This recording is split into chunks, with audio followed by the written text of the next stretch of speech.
Okay, welcome. Today I am going to run through a series of strength tests that you can perform at home because it's nice to know how you're progressing, how you're tracking areas that you would like to improve at. So we're going to run through a series of strength tests for most of the body, and then what we're looking for is any imbalances or asymmetries. And then where I can, I'll try to let you know what an average number would be. However, that's different across the age span. So if you are curious, then please just give me a call, come on in, send me an email, and let me know what your age is, and I can try to let you know what would be normal for your age. So there's a few that aren't very different across the age span, and we're going to start off with one of those ones. And that's a calf raise or a heel raise. And the reason why we're starting with this one is because it's just the greatest muscle. So the calves are the lower leg, anything between your knee and your ankle, they're our walking muscles. So if we are not strong enough through our calves, then our walking suffers. So they also help to protect the entire body. So there's good research to show that if you have good calf strength, it reduces forces through your hips. And that's obviously going to help protect your back, your knees, your ankles, your feet. So because when we're walking, your calves are the force generating muscle, but they also help to absorb forces. So if they're not strong enough, then those forces are going to go elsewhere. So we need to have strong calves. So I'm crouching down in this awkward position because I'm going to show you how I do them to keep technique under control and make sure that it's a repeatable test. So that's probably the most important thing. It doesn't really matter exactly how you do it, as long as when you repeat the test, you do it the same way, and then you can see improvement and changes over time. So I'm going to be moving the camera around a bit today, so we'll see how we go. All right, so on to calf raises. I like to use a wall, door, something solid. If you're using a chair, what I normally see is people start to push on the chair and they're cheating. So what you will find is when you get tired, your body is going to try and use other muscles because it's tired. That's when you rest. That's what we're looking for. So if you start with your hands on the wall with a bent elbow and you're maybe a forearm distance from the wall, when you start to throw your body closer, that's when you rest. We're not doing push-ups, we're doing heel raises. So, starting off, toes pointing straight ahead, get one leg out of the way, and you're coming high up onto your toes and then back down again. You're going to go as high as you can and then back down again. That's all we're doing. So up and then back down. So another reason to start with this one is they really let you know when they're tired. So calf muscles burn like very few other muscles. It's a really good indication of when you've had enough, when your calves are really tired.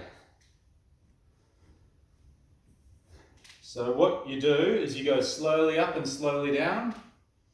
If this was a test for research, then they get people to follow a metronome, but we don't need to be nearly as controlling. You just want to make sure you're going slowly up and slowly down, not collapsing back down to the ground. I'm not counting, so you'll have to count your own numbers. Write them down and make sure you repeat on the other leg. I think if you can go through a series of tests like this every 6 weeks, that would be a good amount of time to see changes. So when you've had enough on one leg, you get to swap legs.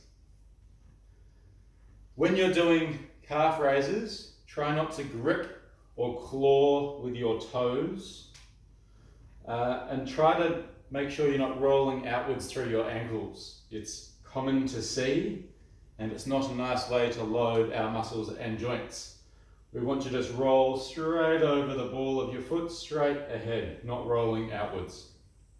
Inwards is more rare, but it does happen, but just straight ahead, thanks. So slowly up and down, just as many as you can until you've had enough. And then you write that number down. We do have two key muscles in our lower leg. This way, this exercise, this test, you do target both of them. So another way, if you're really interested, would be to hold a really deep crouch, and then you're coming up and holding that same position, that big bend in your knee. I used to call these Michael Jackson calf raises, but we're not doing that anymore.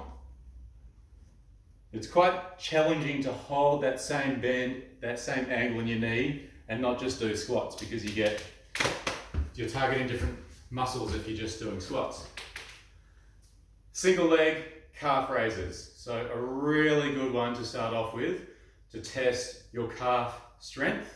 And there's no guessing which muscles you're using. You can feel it. They give that away quite early on. So that's the first one. We'll work our way up the chain. So we've done our calvies. Let's go on to a squat. So for leg strength is pretty simple. How many times you can get in and out of the chair. For this one, I would recommend there's two ways, putting a time limit on it. So going for 60 seconds and seeing how many you can do in 60 seconds. So you can use a chair, you can use a couch, you can use anything at all. So you want to make sure that the chair is a good height for you. If it's too low, grab a cushion, put the cushion on the chair, and then if that's a better height, then that's what you use. And again, you use that for the next time. So you make sure it's the same every time. And a good height is simply something that allows us to test our muscles and not strain our joints. We want to look after our joints, and that's what we'll do by getting stronger. If you are stronger through your muscle, again, less stress in the joints. The muscles are better able to do their job. So it should be comfortable for your joints and challenging for your muscles. That's that fine line that we're trying to thread. So 60 seconds, because it's a test, you will improve it over time just from practicing the test. But I want you to go as fast as you can with control for 60 seconds. And making sure you stand up nice and tall every single time. Your chair should probably be resting against something so it's not moving away from you, and then you sit down onto nothing. Again, you'll have to count. It's difficult to talk and count, so I'm not counting, but I'm not very good at that anyway. I need some kind of abacus. The other option is you can have armrests on the chair if you need armrests, as long as next time you do it the same way with armrests. So 60 seconds is quite a long time, but that's all right. Most of the tests for the sit to stands or the squats are 30 seconds, but I don't think we fatigue enough in that time. And then you don't get to see the changes when you repeat the test.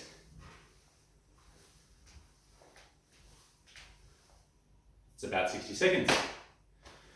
Gets your heart rate up too, which is a good thing. So I'll catch my breath, but that's one option. I really like it. It's a really good one. A good score would be, say, 15 to 25, depending on your age range. With the calf raises, a good score, sit down, brace yourself, 44. Woo. So most of us have a lot of work to do in that area. That is a good score for people without any aches, pains, symptoms. So if you want to stay symptom-free, no plantar fasciitis, Achilles tendinopathy, calf strains, you need strong calves. They are a powerful muscle, so make sure you give them the care that they deserve. Okay, so 15 to 25, roughly, depending on your age range. 44 for the calf raises. Another good strength test for our quads and function as well. It's obviously a very practical exercise. It's a little bit more advanced, but if you find that the 60-second squat test is too easy, jump on one leg, get the other leg out of the way. This one you just go until you fatigue. So you have to make sure the chair is stable. It's not going to race away from you because that's not much fun. And then slowly down and slowly up. And you don't rest too long at the top. You make sure you get all the way to standing. So this is for people who find that 60 seconds of squats is too easy. And this is a good one because all you do is you see how many you can do until you get tired. I mean, we can always make tests more challenging. You can pick up your dog, add 10 kilos, or 13 today. Woo! She says it's water weight. I don't know. She's been in the compost again. Single leg squats. So seeing how many you can do. This is a really good one for comparing sides. So you can then jump on your other leg and see how many you can do. Again, looking for imbalances and asymmetry, something you can tidy up. So really simple, really effective, and pretty challenging. Ticks lots of boxes in my books. So we're going to keep going. I'm going to show you two for our hamstrings too. Let me move this so you can actually see what's happening. I know the fireplace is pretty much done. Joey's very excited to have a new bed. You can only put your feet on the couch when your partner's not home. So, much more comfortable if you've got a mat. Nice to have furniture in the room, but now it's getting in the way. Okay, so laying on your back, you can see that my knee is more than 90 degrees. If 90 degrees is there, I've got it further, I'm further away from the couch. If you're really close, it'll be a little bit easier, but that's not why we're here. So to start off with, you can do two legs, slowly up and slowly down. You don't have to get into a nice banana shape. You're not trying to do a back bend. You're just trying to lift your hips towards the ceiling. This one you just count and see how many you can do. So this is for the backs of our thighs. Our hamstrings. If that is too easy, I recommend resting your elbows on the ground and your fingers on the front of your hips, and then you do the same but with one leg. And then you get to compare the sides, which I really like. And you can see if there's any difference, left versus right. Really simple, really effective, nice and challenging, just seeing how many you can do. When you've had enough, you get to swap legs.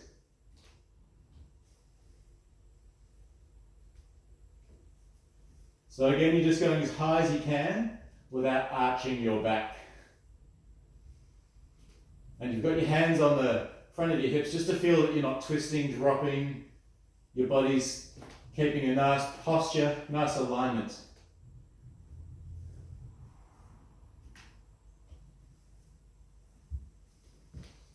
So, that's the first one for our hammies. Next one, I really like this next one too. Oof, camera. I don't know if that's going to work. That'll do. So, another one for the back of our thighs. This one involves a little bit of balance, which I'm all for. So, standing on one leg, and then you're reaching down to the ground, and then back up again.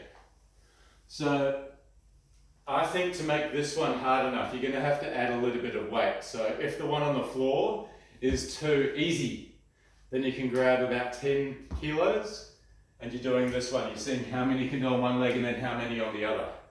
The floor one has to be super easy. I'll show you from the front as well.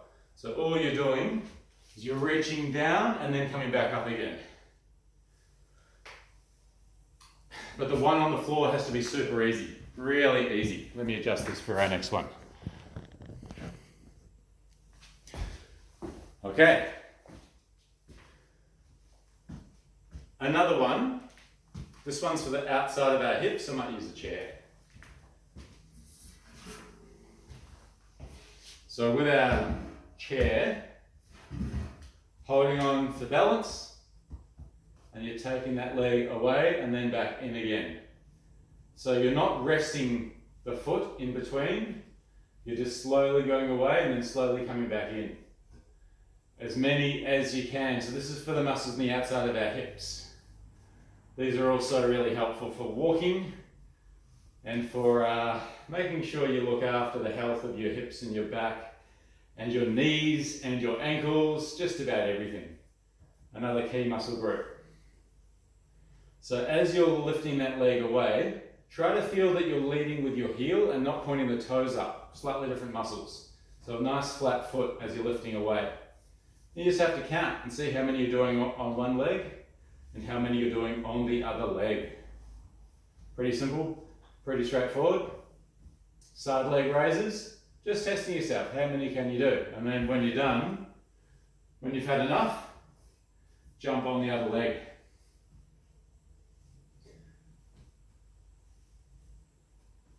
If you do have any questions about any of these tests, ask us, come on in, we'll run through them with you. We can do it through telehealth if you're not comfortable coming in. We understand, but if you would like a more individualised approach, we can do that. And of course, if you've got pain with any test, you just don't do it.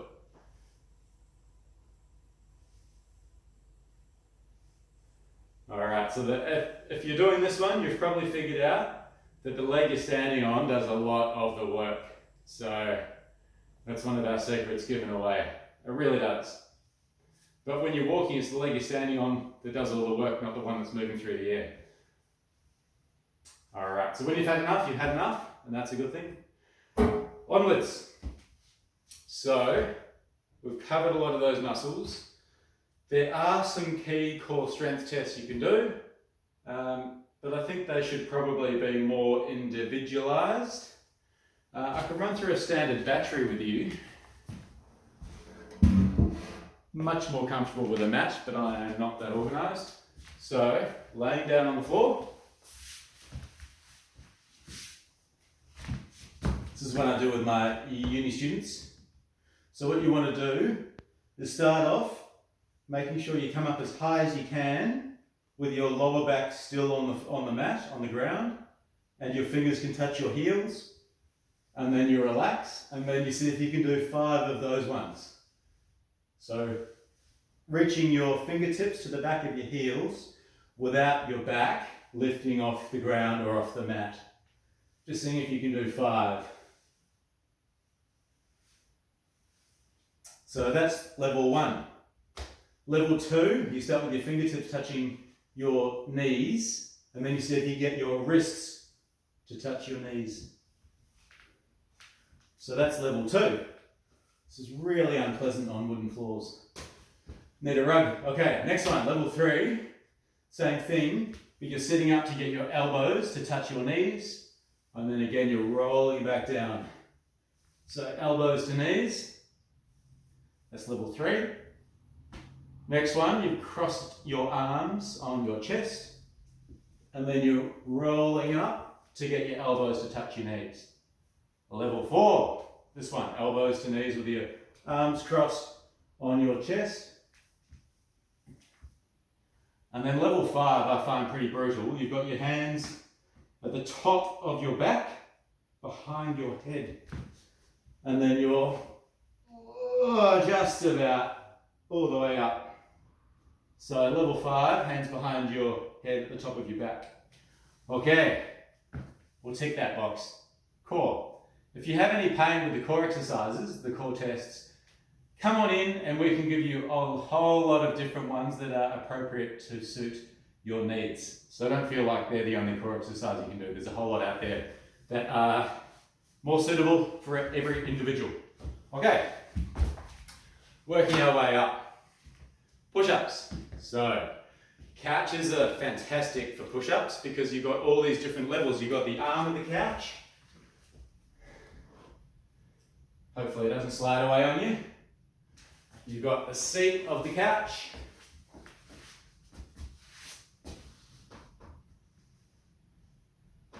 You've got the floor in front of the couch.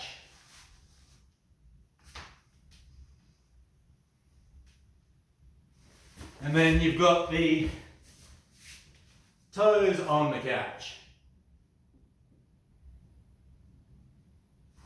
So, choose your weapon. I think push-ups are a really good test because they involve your arms and your chest and your back, your shoulders. They're a really good test of upper body strength. It's finding the appropriate height that suits you, that you can keep a nice straight line from your shoulders to your heels. No bending through your back, no rounding, nice straight line. And then repeating it the same way again.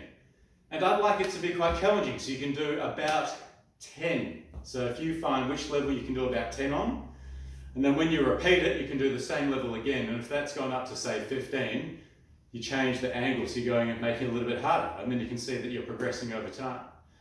Push-ups, really simple. Again, it's one of those ones that makes you a bit puffed. So really easy way to assess your upper body strength. The other thing that we do is a hand grip strength test.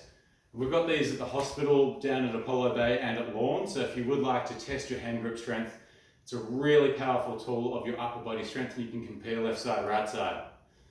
One more thing on the push-ups is wrists. So a lot of people have sore wrists from all sorts of different issues, like falling off mountain bikes and breaking both wrists together. Don't do that, not recommended. So if you find that being in the regular position is uncomfortable, you can go on your knuckles, you can do it any way that is comfortable for you. So there are even these little handles you can get that make sure you can have your wrist in a comfortable position that suits you. As long as it's comfortable, we're not trying to create issues, we're trying to make sure you can improve yourself over time. So that's a whole bunch of strength tests that you can do, and I'd recommend doing about every 6 weeks. Any questions about any of these, please let me know. We're also going to have a look at things like our balance testing that we can do, and then our aerobic testing. So lots of different ways we can make sure that we are progressing in the right direction. All right. Any questions, get in touch. See you soon.